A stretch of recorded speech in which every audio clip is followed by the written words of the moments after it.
It has been a long time since we have talked, but Tiger Baseball is back. I'm Jack Heckman, and welcome back to the first edition of Full Count Detroit 2026. It is great to be back. Detroit gets the win today, 8-2 against the San Diego Padres. Kevin McGonigle's MLB debut. We'll talk about all of that in today's episode. Just such a great game from Detroit, though. We'll kind of cover it up as, we'll get to our nerdy part, too. Don't you guys worry. We'll talk about the baseball savant side of things. But the layers on top, this was a lineup that we're going to see a lot against right-handed pitching this year.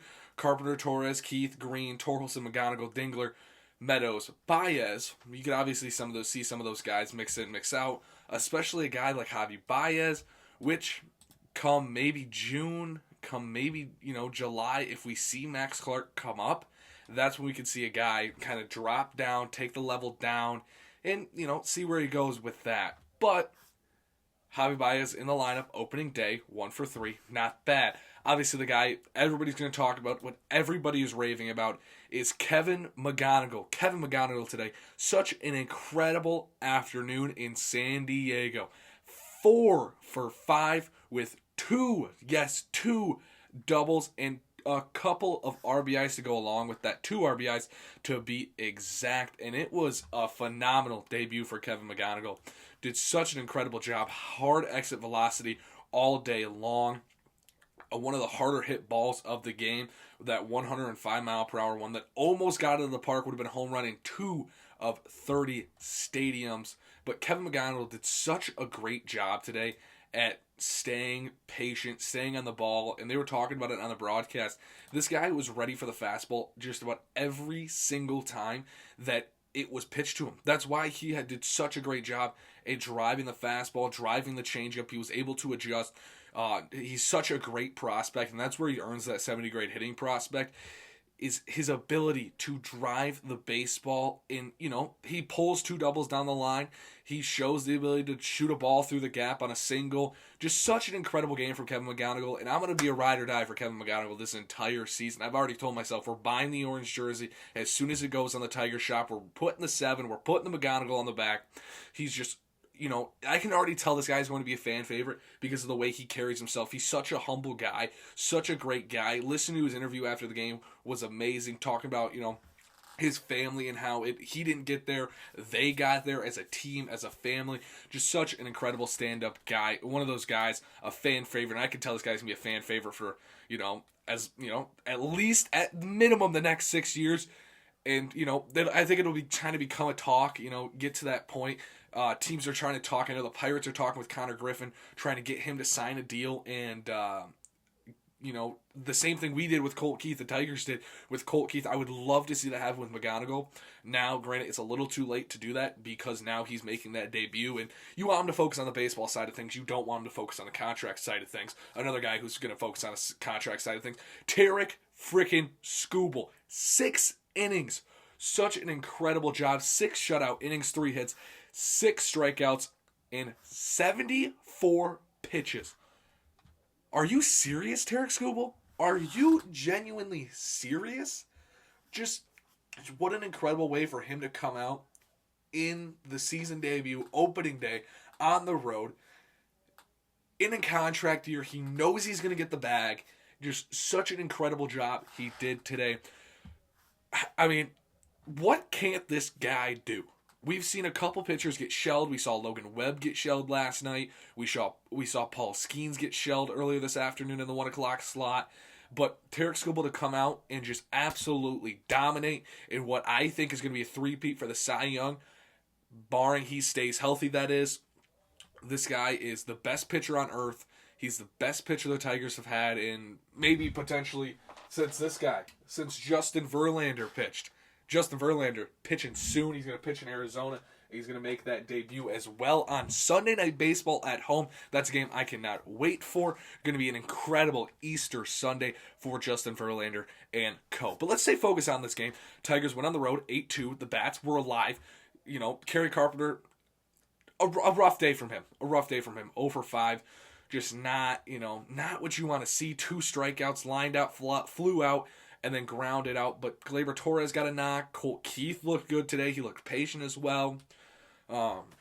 Mind you, this is all against a guy in Nick Pivetta who's, one of those guys who's not a big name pitcher, but he's one of the better pitchers in baseball. I believe the Tigers saw him last year, if I'm not mistaken.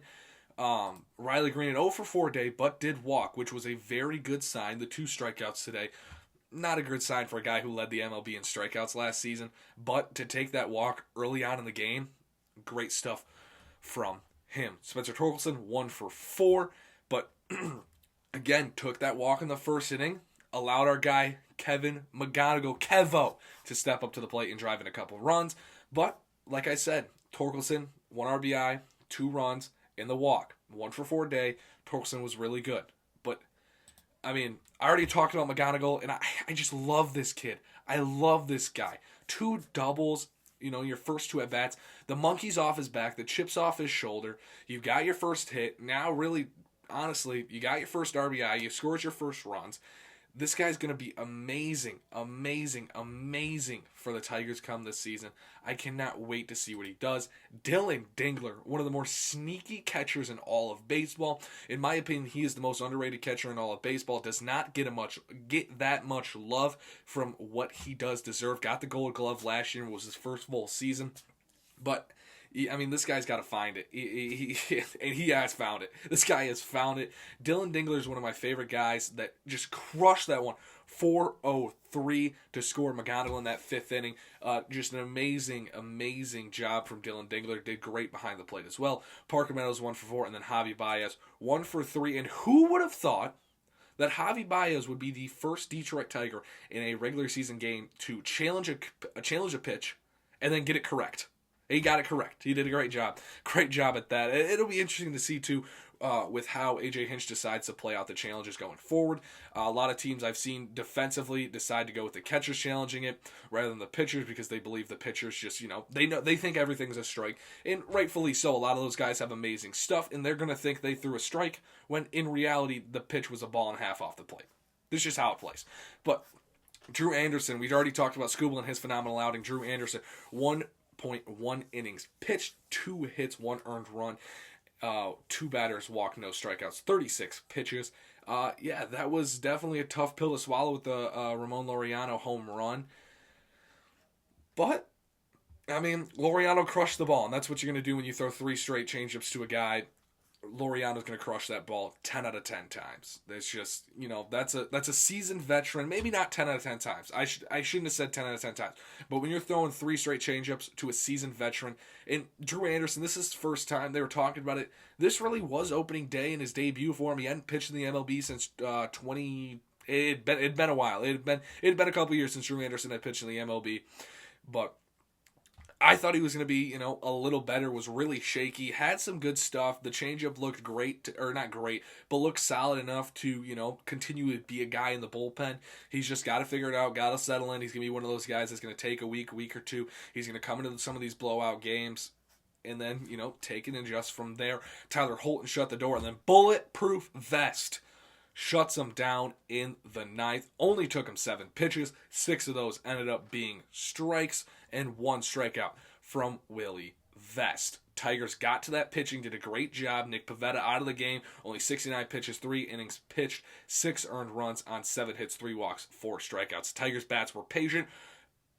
We're going to talk about the ABS just here for a little bit before we get into our nerd stats to kind of round out this very first episode. As we're just kind of getting our way back into things. Opening day. One of the things that people have noticed so far is ABS. We've seen a lot of guys kind of shrink their height, and I think that's one of those things that's it's going to come as it goes on. And Gavin Lux, I think, dropped 3 inches for he's in Tampa Bay now. He dropped 3 inches, but that's one of those things where it's like you're obviously going to want to be taller until this, because now you're actually getting professionally measured. Actually, a lot of these guys get professionally measured. The ABS ends up going off of your actual height, not just some sort of guess on where the strike zone is, which is great. I love to see this. Obviously, there's umpires have the right to be ticked off by this. But I think it's great for the game. Speeds up the game. The challenges are quick. We already have the pitch clock was amazing. A lot of the games today have been flying by. Just MLB has done a great job. This ABS thing I think is going to be great for the game. It's, you're gonna lose out on, a couple infuriated managers and a couple infuriated fights, but so be it. So be it with that. We can, games, the game is growing, and that's the adjustments the MLB needs to make, and I think they made the right adjustment with the ABS, but seeing those heights kind of drop is kind of funny, and maybe we'll talk about it a little bit more in depth, but I just want to get my feelings out on that before we head into our nerd stats. Nerd stats. We're going to go top exit velocity, hardest hit ball, farthest hit ball, top pitch velocity, and then we'll kind of dive into a little bit of Tarek Skubal and his nerd stats of the night, or the afternoon, I should say. Xander Bogaerts, 108 off the bat with his hardest hit ball. That one, I believe, came in let me find it here. That one would have come in the third inning. It was a line out, which 710 expected batting average on that one obviously is going to suck. Tatis had a single, 107 in the 8th inning. That one was ripped late in that one. Ramon Laureano hit one, 106.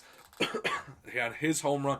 That one gets out of 30 of 30 home runs and a distance of 423. His bat speed on that one was 76.3 on an 88 mile per hour changeup out of the hands of Drew Anderson. Dylan Dingler, 106 off the bat. Gone in 30 of 30 ballparks, a 900 expected batting average on a 93 mile per hour pitch. And then Kevin McGonigle, his double down the line in the third inning, 105 off the bat, an 870 expected batting average on a 93 mile per hour pitch, and it is a home run in 2 of 30 ballparks. So those are your hardest hit balls, of the game versus the Padres. Real quick thing I wanted to say, though, we're doing videos on TikTok now. Jack Takes Two. We're dropping just quick couple initial thoughts right after the Tigers game before we do this full episode of Full Count Detroit. So if you guys want to go check out that, I'll put a link in the description, put a screenshot up on your screen right about now, but right back to the video. We already kind of a little bit covered those distances with Ramon Laureano's 423 and then Dylan Dingler's 403. Tarek Skubal threw 2 pitches, 99 and 98.5 being your top 2 pitch velocities of the game. Tarek Skubal's swing and miss stuff was there. He locked in with 11 swing and misses. He was great. He did a phenomenal job in this one, getting his swing and miss stuff. Obviously, his stuff's going to, ramp up a little bit. Only saw 99. We've seen 100 out of the guy. We've seen 102. We may even see 103, 104 this year. Who knows? He is going to be a man on a mission, just like I hope the Tigers are this season, man. Such a great way to start the season. A phenomenal opening day. Detroit, 8. San Diego 2. That does it for this episode of Full Count Detroit. I'm Jack Heckman, and we will see you on, hopefully, Monday to wrap up this series versus the Padres. We'll talk about how the Padres, and then we'll preview a little bit of the Arizona series right here on Full Count Detroit.